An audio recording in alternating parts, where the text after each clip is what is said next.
Kids have to be warned that there's bullshit coming down the road. That's the biggest thing you can do for a kid. Tell them what life in this country is about. It's about a whole lot of bullshit that needs to be detected and avoided. That's the best thing you can do. No one told me. No one told me a thing like that. I was never warned about any of this. Had to find all of it out for myself. And there are still, as with you probably, a lot of things that you're expected to believe and accept in America that I personally have a problem with, and I question a lot of these things. Give you an example. I saw a slogan on the guy's car that said, "Proud to be an American." And I thought, well, what the fuck does that mean? Proud to be an American. You see, I've never understood national pride. I've never understood ethnic pride. Because I'm Irish, and all four of my grandparents were born in Ireland, so I'm fully Irish. And when I was a kid, I would go to the St. Patrick's Day parade. And I noticed that they sold a button that said, "Proud to be Irish." And I could never understand that because I knew that on Columbus Day, they sold a different button that said, "Proud to be Italian." Then came Black Pride and Puerto Rican pride. And I could never understand ethnic or national pride. Because to me, pride should be reserved for something you achieve or attain on your own, not something that happens by accident of birth. Being Irish...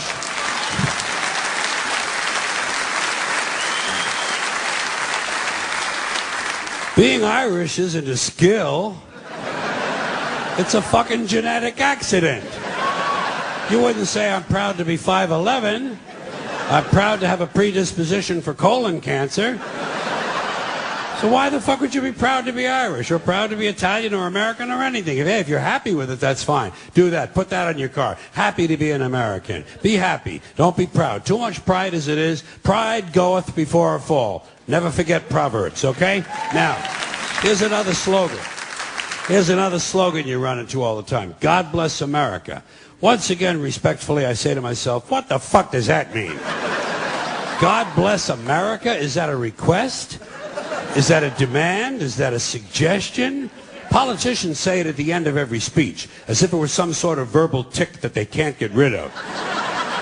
God bless you and God bless America. God bless you and God bless America. I guess they figure if they leave it out, someone's going to think they're bad Americans. Let me tell you a little secret about God, folks. God does not give a flying fuck about America, okay? He doesn't care. He never cared about this country. He never has. He never will. He doesn't care about this country any more than he cares about Mongolia, Transylvania, Pittsburgh, the Suez Canal, or the North Pole. He simply doesn't care, okay? He doesn't care. Listen, there are 200 countries in the world now. Do these people honestly think that God is sitting around picking out his favorites? Why would he do that? Why would God have a favorite country? And why would it be America out of all the countries? Because we have the most money? Because he likes our national anthem? Maybe it's because he heard we have 18 delicious flavors of classic rice-a-roni. It's delusional thinking. It's delusional thinking, and Americans are not alone with these sort of delusions. Military cemeteries around the world are packed with brainwashed, dead soldiers who were convinced God was on their side. America prays for God to destroy our enemies. Our enemies pray for God to destroy us. Somebody's going to be disappointed. Somebody's wasting their fucking time. Could it be everyone? Now.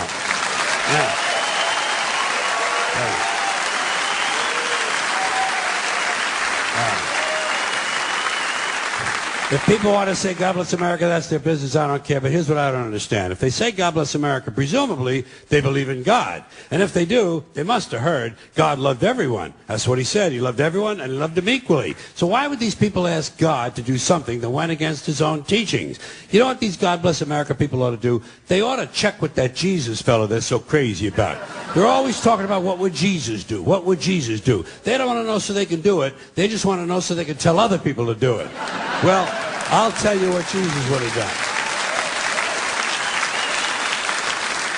I'll tell you what Jesus would have done. He would have got up on the top of the Empire State Building and said, God bless everyone around the world forever and ever till the end of time. That's what Jesus would have done, and that's what these people should do, or else they should admit that God bless America is really just some sort of an empty slogan with no real meaning except for something vague like good luck. Good luck, America. You're on your own. Which is a little bit closer to the truth. Here's a civic custom that I don't understand. Maybe you can help me. Taking off your hat when a flag passes by. or when some jack-off at the ballpark starts singing the national anthem, they tell you to take off your hat. What the fuck does a hat have to do with being patriotic? What possible relationship exists between the uncovered head and a feeling that ought to live in your heart? Suppose you have a red, white, and blue hat. Suppose you have a hat made out of a flag. Why would you take it off to honor the flag? Wouldn't you leave it on and point it toward the flag?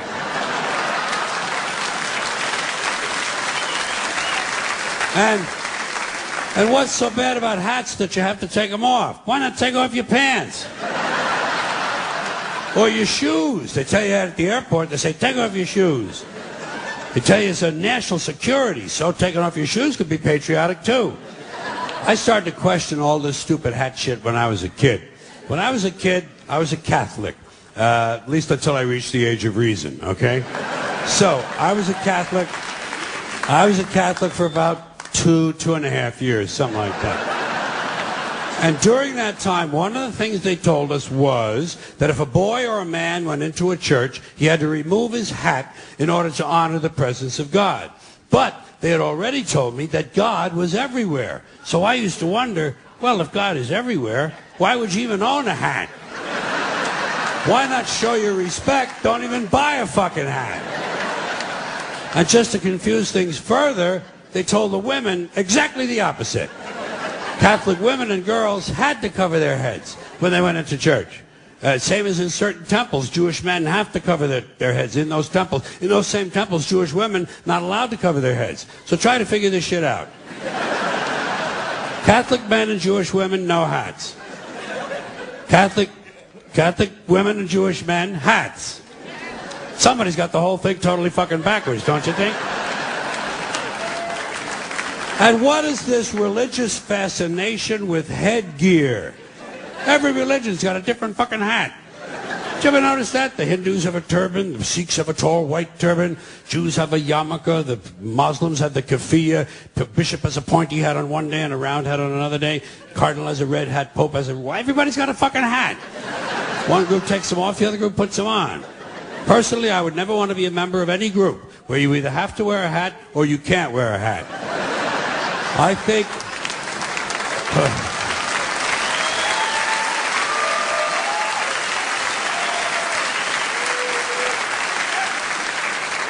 I think all religions should have one rule and one rule only: hats optional.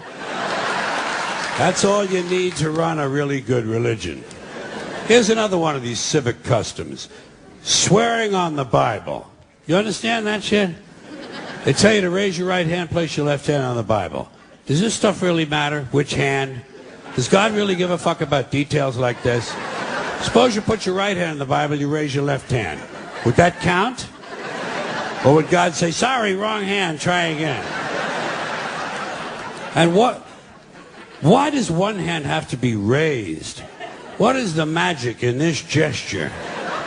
This seems like some sort of a primitive voodoo mojo shtick. Why not put your left hand on the Bible, let your right hand hang down by your side?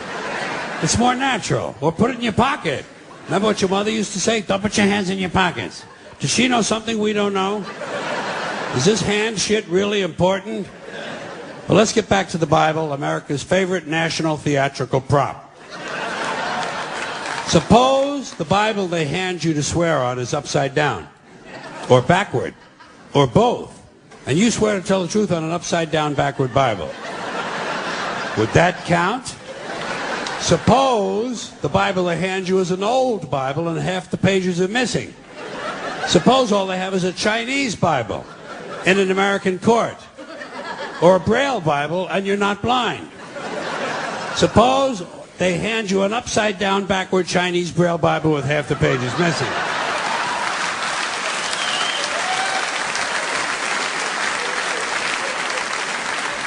At what point does all of this stuff just break down and become just a lot of stupid shit that somebody made up?